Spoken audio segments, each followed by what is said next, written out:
বাংলাদেশ স্বাধীনতার সুবর্ণ জয়ন্তীতে দাঁড়িয়ে আজ বিশ্বের বুকে উন্নয়ন ও সমৃদ্ধির এক অনন্য দৃষ্টান্ত। 50 বছরের এই দীর্ঘ পথচলায় 43 বছর ধরেই দেশের শিল্প এবং অবকাঠামোগত উন্নয়নে বিআরবি ছিল এক অবিচ্ছেদ্য সঙ্গী হিসেবে। প্রতিদিনই গড়ে উঠছে নতুন স্থাপনা, গড়ে উঠছে নতুন নতুন শিল্প কারখানা, গ্রাম হয়ে উঠছে শহর, চারিদিকে রূপান্তরের গল্প। আর এই স্বপ্নময় অগ্রযাত্রায় সমৃদ্ধির প্রতিচ্ছবি হয়ে সহযাত্রী বিআরবি কেবলস। 1978 সালে বোনা একটি বীজ আজ এক বিশাল বৃক্ষ, যার ডালপালা ছড়িয়ে পড়ছে বিশ্বজুড়ে। আর বিশ্বজয়ের এই স্বপ্নযাত্রার শুরু থেকেই বিআরবি কেবলস গুণগত মানের প্রশ্নে ছিল আপোষহীন। 43 বছর আগে যখন আমাদের মাননীয় চেয়ারম্যান সাহেব এবং আমার আব্বা মুজিবুর রহমান সাহেব আসলে এই চিন্তা ভাবনা করেন, তার আগে থেকেই উনি ব্যবসায় জড়িত ছিলেন। উনি বিভিন্ন ধরনের ব্যবসায় জড়িত ছিলেন, ট্রেডিং, কন্ট্রাক্টিং, এই জাতীয় ব্যবসায় জড়িত ছিলেন। ওনার একটা আগ্রহ ছিল, আসলে কোনো একটা শিল্প গড়ার একটা আগ্রহ ছিল। সেই আগ্রহ থেকেই আসলে উনি ওনার মতন করে একটু স্টাডি করেছেন যে কী করা যেতে পারে। তো তখন আর কি ওনার মনে হয়েছে যে আসলে ইলেকট্রিসিটি এমন একটা ব্যাপার যে কোনো ধরনের উন্নয়নের সাথে একদম অঙ্গাঙ্গিভাবে সম্পর্কিত। তো সেই থেকেই আসলে ওনার এই চিন্তাটা আসে। এবং তখন পর্যন্ত শিল্প কারখানা তেমন একটা ছিল না আমাদের দেশে। কিছু সরকারি শিল্প কারখানা ছিল, আর মানে মাত্র শুরু হয়েছে। তো এই সকল দিক থেকেই আসলে উনি চিন্তা করেছিলেন যে কেবল একটা ভালো শিল্প মাধ্যম হয়ে উঠতে পারে দেশের যে ভবিষ্যৎ পথ চলা বা দেশের যে এগিয়ে চলা, তার সাথে সম্পর্কিত রেখে দেশের অগ্রযাত্রার সাথে নিজেকে সম্পর্কিত করতে পারাটা। টু বি ভেরি অনেস্ট, শুরুর সময়টা আসলে খুবই চ্যালেঞ্জিং ছিল। কারণ ওই সময় আসলে আজকের দিনে আমরা যতগুলো ব্যাংক দেখছি, আসলে এত ব্যাংক তো ছিল না। সব ব্যাংকই ছিল সরকারি ব্যাংক, 2-1টি ব্যাংক ছিল, আপনার প্রাইভেট ব্যাংক ছিল। কিন্তু আজকের দিনে আমরা দেখি যে ব্যাংকাররা আমাদের কাছে আসেন, কিন্তু তখন পুরা সিনারিওটা ছিল উল্টা, আমাদেরকে যেতে হতো ব্যাংকারদের দ্বারে দ্বারে। তো আসলে খুবই কষ্টকর ছিল। এবং যে ইনিশিয়াল যে ইনভেস্টমেন্ট, নিজস্ব যে ইনভেস্টমেন্টটুকু, সেটুকু জোগাড় করতেও ওনাকে অনেক বেগ পেতে হয়েছে। বলতে পারেন যে ওনার শেষ সম্বলটুকু পর্যন্ত দিয়ে ওনাকে শুরু করতে হয়েছিল। তো আল্লাহর অশেষ দয়া যে উনি শুরু করতে পেরেছিলেন। কিন্তু তৎকালীন যে আমাদের দেশের যে পরিস্থিতি ছিল, সেই পরিস্থিতির সাথে আসলে ব্যাংকিং সেক্টরে একটা বড় ধরনের সমস্যা তৈরি হয় নতুন সরকার আসার পরে। এটা 1980 সালের ঘটনা। তো তখন আসলে অলমোস্ট বিআরবি কেবলস বন্ধ হয়ে গেছে, আমাদের প্রোডাকশন বন্ধ রাখতে হয়েছিল বেশ কিছুদিন। তো আল্লাহর অশেষ রহমত, শেষ পর্যন্ত আমাদের চেয়ারম্যান মহোদয়ের একাগ্রতা এবং চেষ্টা এবং ওনার দূরদর্শিতা সব কিছু মিলিয়ে আসলে আবার এটাকে রিভাইভ করা সম্ভব হয়। তারপরে আসলে আর আমাদেরকে পিছনে ফিরে তাকাতে হয়নি। বিআরবি মানে হচ্ছে আসলে ফজলার রহমান অ্যান্ড ব্রাদার্স। ইতিপূর্বে যেটা বলছিলাম যে আমাদের মাননীয় চেয়ারম্যান মহোদয় এই বিআরবি কেবল শুরুর আগে যে ব্যবসায় জড়িত ছিলেন, এটা ওনার ভাইয়ের সাথে যৌথ একটা ব্যবসা ছিল। তো সেখানকারই একটা ট্রেডিং ইউনিটের নাম ছিল ফজলার রহমান অ্যান্ড ব্রাদার্স। সেখান থেকেই আসলে এই নামকরণটার সূত্রপাত। এবং আমার বাবা উনি ওনার বড় ভাইকে এই সম্মান দিয়ে, যে উনি বিশ্বাস করেন যে উনি যে ব্যবসা আজকে করতে পারছেন বা করছেন, এটা ওনাকে শিখিয়েছেন ওনার বড় ভাই। তো সেই জায়গাটা থেকে ওনার ভাইকে সম্মান দিয়ে উনি এই নামকরণটা করেছিলেন। বিভিন্ন সময়েই আমাদের এক্সপ্যানশনটা বলা যায় যে চলমান ছিল, সবসময় চলমান ছিল। কিন্তু প্রথম যে বড় আমরা এক্সপ্যানশনটা করি সেটা হচ্ছে 1995 সালে। তো 1995 সালে তখন আমাদের দেশে আমরা প্রথম এক্সএলপি কেবল ইন্ট্রোডিউস করি। 11 কেভি পর্যন্ত কেবল আমরা প্রথম বাংলাদেশে শুরু করি। এবং এটা সম্পূর্ণ নতুন টেকনোলজি ছিল, বাংলাদেশে কেউ জানতেন না এই টেকনোলজি সম্পর্কে। তো সেই বাংলাদেশের যে উন্নয়ন কর্মকাণ্ড, সেই উন্নয়ন কর্মকাণ্ডের সাথে তাল মিলিয়ে চলতে গেলে আসলে এই ধরনের কেবল তখন প্রয়োজন ছিল। বা কিছু কিছু বিভিন্ন সরকারি প্রজেক্টে, যেমন পিডিবি বা আরইবি, এই ধরনের প্রতিষ্ঠানগুলো ওনারা বিদেশ থেকে নিয়ে আসতে বাধ্য হচ্ছিলেন। তো সেই সমস্ত দিক চিন্তা করেই আসলে আমরা তখন এই বড় এক্সপ্যানশনে যাই। কারণ আমরা যখন শুরুতে আপনার 1978 সালে যখন আমরা শুরু করি, তখন এটা ছিল আসলে পিওরলি একটা ডোমেস্টিক কেবল ওরিয়েন্টেড একটা ইন্ডাস্ট্রি। মানে আমাদের বাসা বাড়িতে আমরা যে কেবলগুলো ইউজ করি বেসিক্যালি এই কেবল দিয়েই শুরু। এরপরে আস্তে আস্তে আমরা কিছুটা পাওয়ার কেবলের দিকে ঝুঁকেছি, সেটা লো ভোল্টেজ পাওয়ার কেবল পর্যন্ত আমরা করতাম, কিন্তু মিডিয়াম ভোল্টেজ পাওয়ার কেবল আমাদের ছিল না। তো 1995 সালে আমরা প্রথম মিডিয়াম ভোল্টেজ কেবল ইন্ট্রোডিউস করি। সেটা ছিল আপনার একটা বড় ধরনের স্টেপ ফরওয়ার্ড। লো ভোল্টেজ কেবলের জন্য আপনার যে ধরনের ইকুইপমেন্ট, যে ধরনের মেশিনারিজ, যে ধরনের ল্যাব আপনার দরকার হয়, তার তুলনায় অনেক অনেক গুণ বেশি আপনার ইনভেস্টমেন্টের প্রয়োজন হয় মিডিয়াম ভোল্টেজ বা হাই ভোল্টেজে যেতে গেলে। এরই ধারাবাহিকতায় আবার আমাদেরকে 2000 সালে আবার একটা বড় এক্সপ্যানশন করতে হয়, সেটা বেসিক্যালি মার্কেট ডিমান্ডের কে মিট করার জন্যই। তো তখন আবার আমরা আরেকটা ধাপ এগিয়ে যাই, তখন আমরা 33 কেভি পর্যন্ত কেবল ইন্ট্রোডিউস করি। এর পাশাপাশি আরও কিছু ডোমেস্টিক কেবলের ভিতরেও আপনার বেশ কিছু নতুন সংযোজন হয়েছে। এরপরে আপনার মেরিন কেবল নিয়ে আমরা কাজ করা শুরু করি। তো এই ধারাবাহিকতা আপনার চলমান ছিল। এরপরে আমরা আবার 2014 সালের দিক থেকে আমরা প্ল্যানিং শুরু করি to go for high voltage and extra high voltage cable. তো আলহামদুলিল্লাহ আমরা 2018 সালে হাই ভোল্টেজ কেবল উৎপাদনে সক্ষম হয়েছি, এবং এই বছরই আমরা করোনার কারণে আমরা একটু পিছিয়ে গেছি।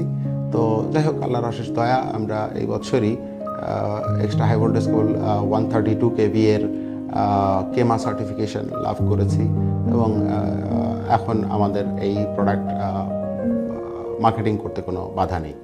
দেশে বিদেশে যে কোনো জায়গায় আমরা এখন বিক্রি করতে পারবো, এবং আমরা আশা করছি যে আমরা এই high voltage and extra high voltage cable দিয়ে আমরা বড় ধরনের একটা বৈদেশিক মুদ্রা আয় সক্ষম হবো ইনশাআল্লাহ। তো আমাদের এক্সট্রা হাই ভোল্টেজ কেবল, যেটা আপ টু 500 কেভিএ পর্যন্ত আমাদের প্লান্ট আমরা নিয়েছি, সেটা এই মুহূর্তে ইনস্টলেশনের কাজ চলছে। আশা করছি হয়তো আগামী বছর নাগাদ আমরা প্রোডাকশনে যেতে পারবো। এর বাইরে আমরা আসলে 2014 সালে আমাদের এই কেবলসের বাইরে সম্পূর্ণ নতুন আরেকটা প্রোডাক্ট লঞ্চ করি, সেটাকে আমরা এমসিবি বলি, মিনিয়েচার সার্কিট ব্রেকার। আমরা চিন্তা করলাম যে আসলে ইলেকট্রিফিকেশন পার্টের এই সেক্টর, নানা সেক্টরগুলোতে আমরা আসলে আস্তে আস্তে যোগ দিতে পারি কিনা, আমাদের প্রোডাক্ট বাস্কেটে এগুলা এই প্রোডাক্টগুলো যোগ করতে পারি কিনা, সেটা থেকেই আসলে শুরু। তো এটার পেছনে একটা বড় আরেকটা কারণ ছিল যে আমাদের যে কেবল শিল্প, আসলে এখানে মহিলাদের কাজ করার সুযোগ নেই, কিন্তু এমসিবিতে আপনার যে ধরনের ম্যানুফ্যাকচারিং প্রসেসটা যেরকম, সেখানে আমরা দেখলাম যে আসলে মহিলাদেরকে কাজে লাগানো সম্ভব। তো আমাদের দেশের যে একটা বড় মহিলা কর্মজীবী আছেন, তাদের ব্যাপারটাও আমরা আসলে একটু মাথায় রেখেছিলাম যে ওনাদেরকে কিভাবে কাজে লাগানো যায়, এবং এই দেশের সার্বিক উন্নয়নের কর্মকাণ্ডের মধ্যে এই মহিলা কর্মজীবীদেরকে কিভাবে ইন্ট্রোডিউস করানো যায় বা কাজে লাগানো যায়। এবং আমাদের প্ল্যানিংয়ে এখন আছে যে আমরা ইনশাআল্লাহ এই সুইচ সকেট এবং লাইটিংয়ের কিছু আইটেম আমরা শুরু করবো খুব শীঘ্রই ইনশাআল্লাহ। যখন এই মহিলা কর্মজীবীদেরকে আমরা দিয়ে শুরু করব চিন্তা করলাম, তখন আসলে এটা খুব একটা সহজ ছিল না, কারণ স্থানীয় লোক ছাড়া আসলে মহিলাদের নিয়ে কাজ করা মুশকিল। তো যার কারণে আমাদেরকে ফরেন যে সমস্ত কোম্পানি থেকে আমরা মেশিনারিজ নিয়েছি, তাদের থেকে আমাদেরকে এক্সপার্টদেরকে হায়ার করতে হয়েছে, তাদের সাথে আমাদেরকে এক্সট্রা চুক্তি করতে হয়েছে যে তারা আমাদের এই জনবলকে ট্রেন আপ করবে। তো এই ট্রেন আপ প্রসেসে অনেকে আসলে চাকরি ছেড়েও দিয়েছেন, তারপরও আলহামদুলিল্লাহ এখন মোটামুটি সবাইকে আমরা ট্রেন আপ করার পরেই কাজ শুরু করেছিলাম, এবং সবাই ভালো করছে। তো এবং সেই সমস্ত কর্মীদের মধ্যেই অনেকে এখন আছেন যারা নতুনদেরকে ট্রেন করছেন। এটা একটা খুব আশা জাগানোর মতন একটা ব্যাপার। আমার আব্বা যখন শিল্প উদ্যোক্তা হিসেবে যখন শুরু করেছিলেন, ওনার একটা মাত্র চিন্তা ছিল যে আমি ভালো প্রোডাক্ট কাস্টমারদেরকে দিতে চাই। সেখানে আমার প্রফিট কম বেশি এটা মেইন ফ্যাক্টর না। আমি যদি ভালো প্রোডাক্ট দিতে পারি তাহলে আমার প্রোডাক্টটা কাস্টমাররা গ্রহণ করবে, বা ইউজার ফ্রেন্ডলি প্রোডাক্ট যদি তারা পায় তাহলে তারা আমাদের সঙ্গে থাকবে। তো সেই চিন্তা থেকেই আসলে আমরা খুবই কোয়ালিটি কনসাস, এবং এটা বিভিন্ন অর্গানাইজেশন দ্বারা ভেরিফাইড, সার্টিফাইড। যেমন ব্যুরো ভেরিটাস আমাদেরকে সার্টিফিকেট দিয়েছে যে আমাদের প্রত্যেকটা মেশিনের ইনটেক এবং আউটকাম দুইটাই আমাদের কোয়ালিটি কন্ট্রোল হয়ে পরের প্রসেসে যায়। বিশেষ করে আমরা যে প্রোডাক্টটা করি এটা তো আসলে একটা ইঞ্জিনিয়ারিং প্রোডাক্ট, এবং এর লাইফ টাইম 15 থেকে 25 বছর। তো মানে আমরা আসলে এখানে কোনো রিস্কও নিতে পারি না, বা এটা নেওয়া আসলে উচিত নয়। কোনো ম্যানুফ্যাকচারারেরই উচিত নয় এই ধরনের প্রোডাক্টের ক্ষেত্রে, কারণ এখানে জানমাল সব কিছুই আপনার অনেকাংশে নির্ভর করে। আমরা প্রায়ই দেখতে পাই যে বিভিন্ন ধরনের দুর্ঘটনা ঘটে। তো এটা বিভিন্ন কারণে ঘটতে পারে। তো আমরা আমাদেরটুকু আমরা নিশ্চিত করতে চাই। তো সেই নিশ্চিত যদি আপনি করতে চান তাহলে আপনাকে কোয়ালিটি প্রোডাক্ট দেওয়া ছাড়া কোনো বিকল্প নেই। আজকে বিআরবির যে ব্র্যান্ড ভ্যালু বা যে সুনাম যেটাই তৈরি হয়েছে, এটা শুধু ওই কোয়ালিটি প্রোডাক্টের কারণেই তৈরি হয়েছে, এবং আমরা সবসময় এই চেষ্টাটা অব্যাহত রাখি, এবং এই প্রসেসের সাথে যে সমস্ত জনবল কাজ করছে তাদেরকে সবসময় আমরা এই কোয়ালিটি এনশিওর করানোর ব্যাপারটা আমরা সবসময় তাদের মাথার মধ্যে ঢোকানোর চেষ্টা করি বা বলার চেষ্টা করি। যে কোনো প্রতিষ্ঠানেরই সফলতা বা সাফল্যর পেছনে আপনার একটা বড় অবদান থাকে কিন্তু কর্মী বাহিনীর। এই কর্মী বাহিনী যদি আপনার হ্যাপিলি কাজ করতে না পারে তাহলে সফলতা আনা বা সফলতা ধরে রাখা এটা খুব সহজ নয়। তো এটা আমার বাবা এবং আমি এবং আমার ছোট ভাই, আমরা সবাই এটা আসলে মনে প্রাণে বিশ্বাস করি যে আপনার একদল হ্যাপি আপনার জনবল আপনাকে যতটুকু আউটপুট দিতে পারবে, বা আমি যে কোয়ালিটি কনসাসনেসের ব্যাপারটা ধরে রেখে কাজ করতে চাই, আমাদের প্রোডাক্ট ম্যানুফ্যাকচার করতে চাই, এই সমস্ত দিকগুলো চিন্তা করলে আসলে মানে আপনার কর্মীদের দিকে, আপনার জনবলের দিকে যদি আপনি লক্ষ্য না করেন, তাদের অসুবিধাগুলোর দিকে যদি আপনি লক্ষ্য না করেন, তাহলে সম্ভব না বলে আমরা বিশ্বাস করি। ভালো কাজ করতে গেলে আমরা বিশ্বাস করি যে একটা ভালো পরিবেশ খুব দরকার। আবার এটার দেখারও একটা ব্যাপার আছে, একটা সৌন্দর্যেরও একটা ব্যাপার আছে। এই সমস্ত দিকগুলো আসলে আমরা চেষ্টা করছি কাজটা যাতে আমাদের জন্য একটা বার্ডেন না হয়, কাজটা যাতে আমরা একটু আনন্দের সাথে করতে পারি, সেই চেষ্টাটা আসলে আমাদের আছে। এবং আমরা বিশ্বাস করি যে আসলে আমরা একটা পরিবারভুক্ত, পরিবারের সবাই সদস্য। একজন ক্লিনার বা একজন পিয়ন থেকে শুরু সবার একটা নির্দিষ্ট জব আছে, এবং সবার একটা অংশ আছে এই সফলতার পেছনের। এই সবাইকে নিয়েই আমাদের এই বিআরবি পরিবারটি। এবং আজকে বিআরবির যে সুনাম, যে অর্জন, সেই অর্জনের পেছনে আসলে সকলের সম্মিলিত প্রচেষ্টা ছিল এবং আছে। আমরা চেষ্টা করছি যাতে আমরা সবাইকে নিয়ে এগিয়ে যেতে পারি। বিভিন্ন সময়ে আমরা নানান ধরনের সম্মানজনক পুরস্কার বলি বা অ্যাওয়ার্ড বলি বিভিন্ন সময়ে অর্জন করেছি আমরা। এই যে আমাদের প্রোডাক্টের স্বীকৃতিস্বরূপ বা বিআরবির স্বীকৃতিস্বরূপ বিভিন্ন সময় পেয়েছি। তো যে কোনো ধরনের স্বীকৃতিস্বরূপ সম্মাননা বা পুরস্কার, এগুলো আসলে আমাদের সকলকে উজ্জীবিত করে। তারপরেও দুই একটি ঘটনা আমি বলি। 2003 সালের দিকে গোবি ইন্টারন্যাশনাল নামে একটি প্রতিষ্ঠান সারা পৃথিবীর কেবল কোম্পানিজগুলোর উপর একটা জরিপ চালিয়েছিল। তো আল্লাহর অশেষ রহমত যে সেখান থেকে তারা মাত্র 200টি দেশের উপরে জরিপ চালিয়ে সেখান থেকে তারা 100টি কেবল কোম্পানি, উল্লেখযোগ্য 100টি কেবল কোম্পানিকে শর্টলিস্টেড করে। সেখান থেকে 50টি কেবল কোম্পানিকে শর্টলিস্টেড করে। তো আমাদের অবস্থান ছিল 33তম। তো এটা ছিল আসলে একটা বড় পাওয়া, কারণ এটা তারা আমাদের থেকে কোনো তথ্য যোগাযোগ করে নেয়নি। তারা তাদের মতন বাজার ভিত্তিক যে সমস্ত তথ্য সেই সময় অ্যাভেলেবেল ছিল তার উপরে বেস করে তারা তাদের মতন করে, এটা একটা ইন্টারন্যাশনাল সার্ভে ছিল। তো সেটা একটা আসলে খুব বড় একটা অ্যাচিভমেন্ট ছিল আমাদের সকলের জন্য। বিভিন্ন সময়ে আমরা যে এক্সপোর্ট ট্রফিগুলো পেয়েছি, যদিও ডিম এক্সপোর্ট, তারপরেও একটা সম্মাননা পেয়েছি। এরপরে প্রেসিডেন্ট সম্মাননা পুরস্কার পেয়েছি আমরা প্রোডাকশনের জন্য। এরপর আমরা প্রধানমন্ত্রীর কাছ থেকে পুরস্কার পেয়েছি। যে কোনো ধরনের পুরস্কারই আমাদেরকে উজ্জীবিত করে।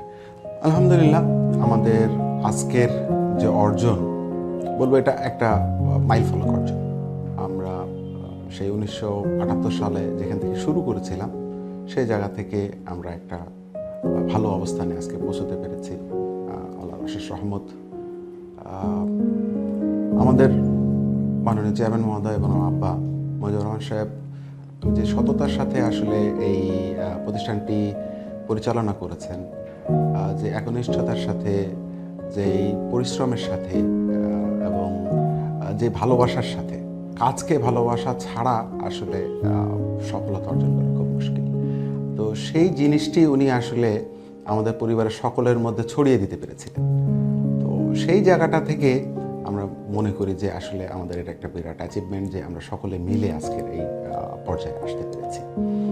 তো এর মধ্যে আসলে কিছু এক্সপ্যানশন আমাদের কেবল সেক্টরের বাইরেও আমরা করেছি। কেবলের বাইরে আমাদের প্রথম যে আরেকটি সহযোগী প্রতিষ্ঠান ছিল সেটা হচ্ছে কিয়া মেটাল ইন্ডাস্ট্রিজ লিমিটেড, যেখানে আমরা অ্যালুমিনিয়াম তৈজসপত্র তৈরি করি, কুকিং ইউটেনসিলস। তো আলহামদুলিল্লাহ সেখানেও আমরা সফলতা অর্জন করেছি এবং কুকিং ইউটেনসিলস জগতে বাংলাদেশে বলতে পারেন যে আমরা লিডিং পজিশনে আছি। এরপরে আমরা শুরু করি এমআরএস ইন্ডাস্ট্রিজ নামে একটি প্রতিষ্ঠান। এটা একটা ফাউন্ড্রি, ইঞ্জিনিয়ারিং ফাউন্ড্রি কোম্পানি ছিল, সেটাকে আমরা টেক ওভার করি। তো সেখানে সেটা দিয়েই আমরা শুরু করি পথ চলা।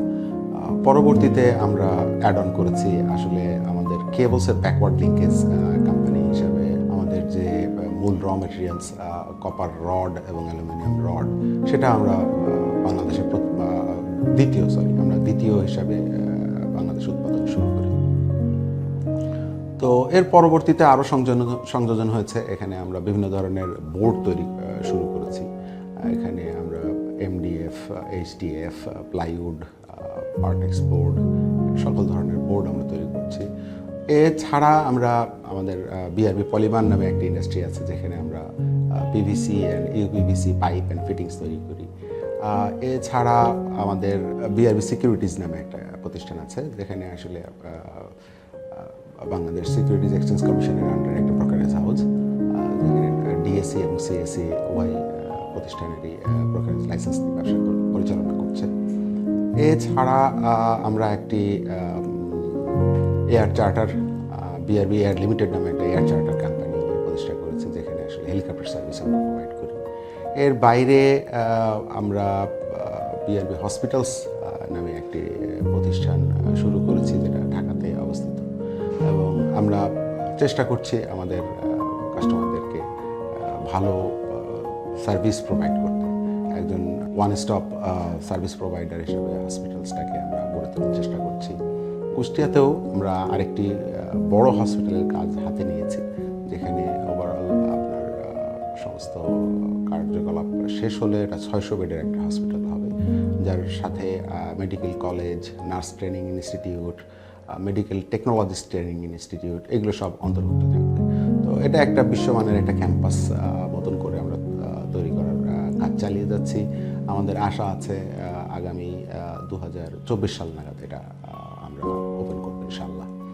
আর এর বাইরে আমাদের লাভলি হাউজিং নামে একটি কোম্পানি আছে, যেখানে আমরা ল্যান্ড এবং বিল্ডিং ডেভেলপমেন্টের কাজ করার জন্য করেছি। তো ইচ্ছা আছে এটাকেও আমরা বড় করবো ইনশাআল্লাহ। আমাদের এই সুদীর্ঘ 43 বছরের পথ চলায় আমি সর্বপ্রথম আল্লাহকে স্মরণ করি। এরপরেই আমি আমার বাবার যে সততা, যে একনিষ্ঠতা এবং যে দূরদর্শিতা, সেটিকে আমি মনে করি যে আমাদের এই বর্তমান অবস্থানে পৌঁছানোর পেছনে সব থেকে বেশি অবদান রেখেছে।